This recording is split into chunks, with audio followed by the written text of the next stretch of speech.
ಸದ್ಗುರುನಾಥ ಶರಣಂ ಜಯ ಜಯ.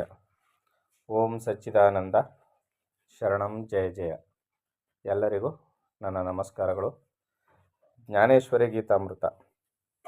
ಕೃಷ್ಣ ಪರಮಾತ್ಮನು ಅರ್ಜುನನಿಗೆ ಜ್ಞಾನೋಪದೇಶವನ್ನು ಮಾಡ್ತಾ ಇದ್ದ.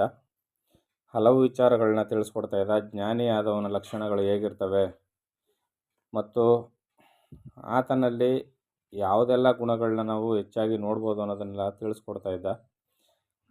ಕೊನೆಯಲ್ಲಿ ಒಂದು ಮಾತನ್ನು ಹೇಳ್ತಾನೆ, ಯಾವನು ಸ್ವರ್ಗ ಸುಖದ ಮಾತನ್ನು ಕೇಳುತ್ತಲೇ ಕೊಳೆತು ಹೋದ ನಾಯಿಯ ಮಾಂಸದಂತೆ ತಿಳಿದು ಅಸಹ್ಯದಿಂದ ಧಿಕ್ಕರಿಸುವನು.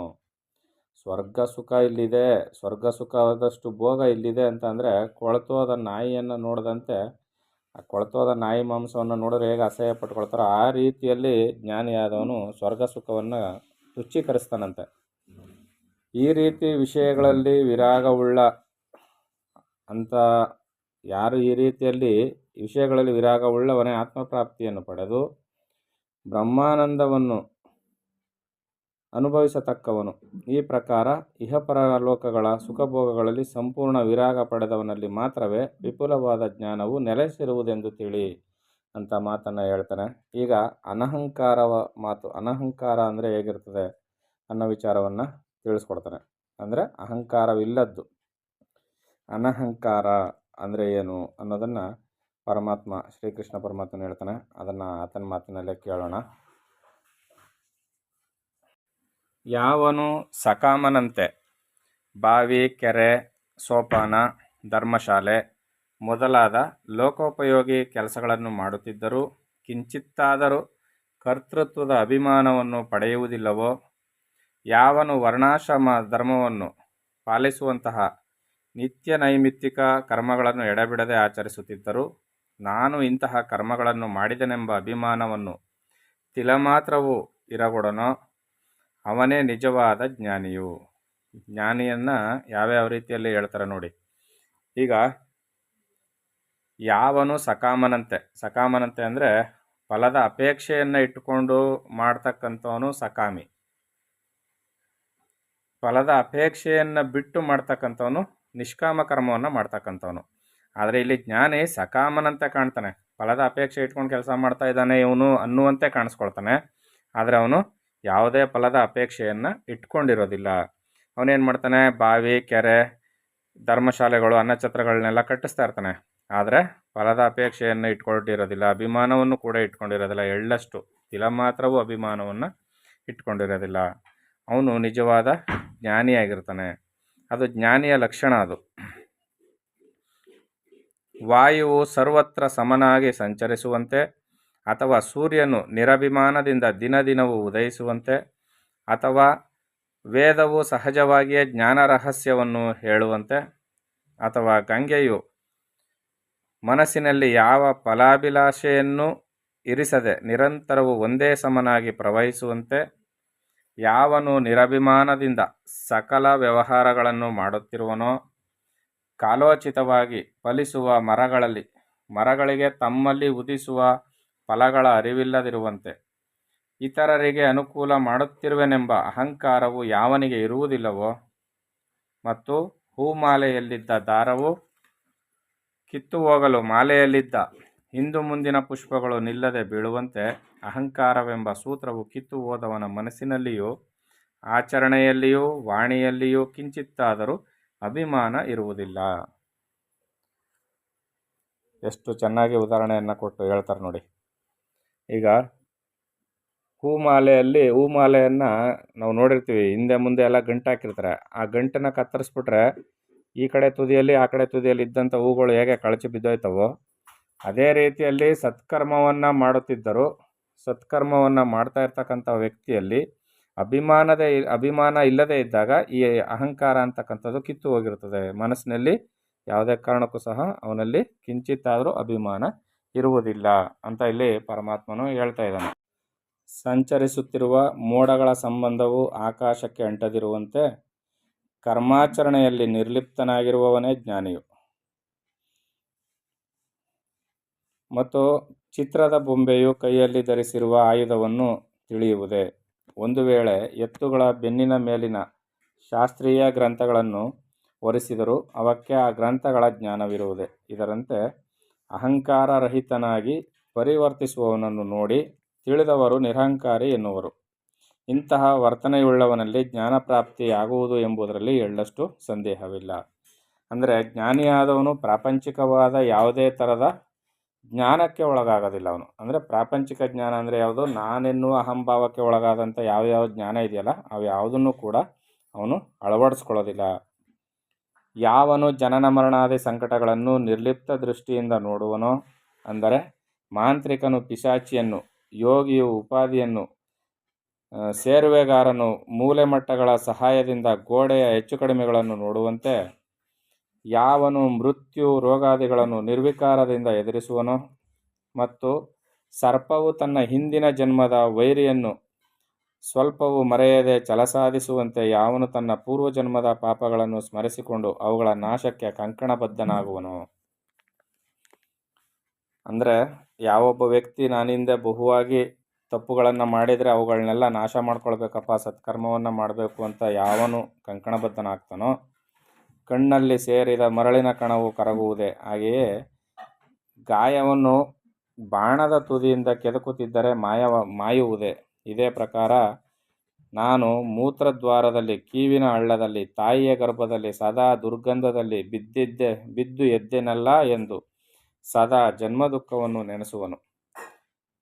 ಈ ರೀತಿಯಲ್ಲಿ ಅವನು ವಾಂತಿಯಾಗುವಂತಹ ಕೆಲಸಗಳನ್ನು ಮಾಡಿದೆನಲ್ಲ ಎಂದು ವಿಚಾರ ಮಾಡುತ್ತಾ ಎಂದೆಂದಿಗೂ ಪುನಃ ಜನ್ಮವೆತ್ತುವ ಕೆಲಸಗಳನ್ನು ಮಾಡನೆಂದು ನಿಶ್ಚಯಿಸಿಕೊಳ್ಳುವನು.